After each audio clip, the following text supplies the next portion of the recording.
Hallo und herzlich willkommen in der Klemmbausteinwelt. 613 Teile für 27,95 ergeben den Speisewagen für den TEE und somit für mich auch den letzten Waggon. Damit ist dann der TEE, soweit er erhältlich ist, bei mir dann auch abgeschlossen. Und ob der jetzt was ist oder ob er nichts ist, das will ich euch gerne zeigen.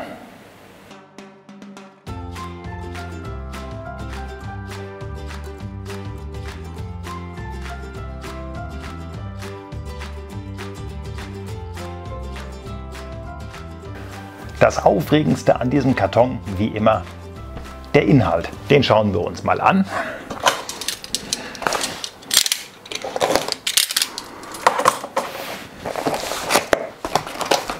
Voll bis oben hin. Viele Tüten. Es wird also wieder ein bisschen laut. Und da kann er auch schon weg. Es ist ein Eisenbahnwaggon. Hier kann natürlich nicht viel Aufregendes drin sein. Der TEE, ihr könnt ihn ja im Hintergrund sehen, farblich eine schöne Sache, aber jetzt natürlich auch nicht knatschebunt, so dass die Farben hier drin natürlich auch wahnsinnig überschaubar sind. Ich packe das Ganze mal nicht. Ich kippe das Ganze mal einfach sinnlos hier hin, weil wie gesagt, so viel ist es dann ja nur doch nicht, auf das man hier achten müsste. Das kann man echt mal oldschool einfach hier so verteilen. Die Translierteile hier mit in eine andere Tüte mit dabei, qualitativ, wie wir es in der letzten Zeit gewohnt sind, völlig in Ordnung, nicht so stark zerkratzt, wie das ganz am Anfang der Fall gewesen ist. Also hier hat sich dann doch einiges getan. Bisschen Interieur, hier sehe ich schon die Sitze für die Passagiere. Ich hoffe, das Geknister stört nicht allzu sehr dabei, bei dem, was ich hier jetzt alles so auskippe. Hier auch nochmal Translierteile. Die Verpackung als solches, beziehungsweise die Verpackung, wie die Steine so gepackt werden, ist mir persönlich immer ein Rätsel. Fände ich echt mal interessant, wenn mir das mal einer erklären könnte, nach welchen Kriterien Sets gepackt werden. Es ist dann also so wie hier, sind es dann wieder wunderbar sortenreine Tüten. Das versteht ein jeder, warum das passiert. Gleiche Steine kommen in eine gleiche Tüte. Wie der Rest so entsteht, das habe ich mich ehrlich gesagt schon recht oft gefragt, warum zum Beispiel hier Scheiben mit dabei sind, aber die passenden Rahmen dazu sind wieder woanders. Eine Sache, die ich nicht auflösen kann, die ich bis jetzt auch noch nicht auflösen konnte. Vielleicht ist da jemand dabei, der das weiß und der sagen kann, hör mal, aus dem und dem Grunde sind so und so die Steine zusammengepackt. Mir ist das immer noch ein Rätsel, nach welchen Kriterien das passiert. So, 2 Tüten sind es noch. Und dann kann das Ganze auch im Grunde genommen schon losgehen. Nichts, was dazu gepackt wurde, nichts, was auf den ersten Blick nach einem gravierenden Mangel aussehen würde. Die Magnete sind da, die Plates sind da. Ich gehe mal davon aus, alles ist da. Also fange ich einfach mal an zu bauen.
Fast 48 Bauschritte sind erledigt. Warum fast? Weil hier noch ein bisschen was rumliegt. Das muss ich noch zusammenbauen. Ich hole mal noch die Achsen mit nach hier vorne, die Drehgestelle noch mit nach vorne.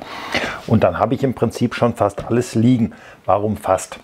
Ich persönlich mache hier immer hier unten meine Baukonstruktion. Ich mache sie in Blau. So seht ihr das, was ich gemacht habe. Und es passt auch irgendwie so ein bisschen zu der Firma, mit der ich hier ja viel arbeite. Ich habe den erstmal noch mit dem Dach offen gelassen. Ich dachte eigentlich, ich könnte euch mal zeigen, was für eine Banane das ist. Also für einen Speisewagen war das Thema sehr treffend. Dieses Ding ist nämlich krumm wie eine Banane gewesen. Im Laufe des Baus zieht sich das alles so ein bisschen gerade. Was heißt ein bisschen? Es zieht sich eigentlich fast gerade. Aber der ein oder andere erinnert sich, dass es bei den Waggons schon immer mal so ein bisschen das Problem gab, wenn man das Dach aufbauen wollte. Und bei dem anderen Waggon vom TEE war das Gleiche. Deswegen habe ich die beiden Dachhälften noch hier. So kann ich dann im Prinzip gleich zeigen, dass es krumm oder dass es nicht krumm, weil so seht ihr ja, dass ich da nichts gemacht habe. So, und jetzt ist das Ganze, was ich euch also gesagt habe, man sieht es mit dem Auge nicht, aber das Ding ist krumm. Diese Dachdinger passen nicht mal eben schnell dazwischen. Da muss man also wirklich schon ordentlich drücken, dass das irgendwie hier rein passt. So, unterm Strich passt es und das Ganze drückt mir dann natürlich dementsprechend, also ihr seht auch auf der Seite, das passt noch nicht, das flutscht also nicht mal eben schnell ineinander. Ihr hört auch, dass ich da wirklich drücken muss und dass es hier knackt. Eigentlich müsste es ja wirklich einfach ineinander fallen. Das tut es nicht. Aber jetzt, wo das hier alles drin ist, ihr seht auch hier, da ist also nach wie vor die Spannung noch drin. Hier sind keine Noppen, die das Ganze halten würden, aber es fällt nicht raus, weil es hier also wirklich so press ist. Ich halte es nochmal so, ihr seht keine Noppen. Das muss also nur hier rein. Das Ding ist also wirklich krumm, aber bedingt dadurch, dass er krumm ist, braucht man hier keine Noppen, das Dach hält. So, dann kommen noch die beiden Drehgestelle hier drunter. Drehgestelle, die nicht drehen, weil das hier alles wirklich auf einen Millimeter genau. Ne, es passt also nur hier rein und die sind auch beide identisch. Würde ja bedeuten, dass dieser Waggon definitiv nicht kurventauglich ist und das erste Mal vom Bluebricks ein Waggon da ist, der wirklich nur als Displaymodell dient. Jetzt bin ich gerade ein wenig überrascht und es ist schon ein bisschen länger her, dass ich den anderen Waggon gebaut habe. Ich hole mir den mal gerade dazu, ob das hier auch so gewesen ist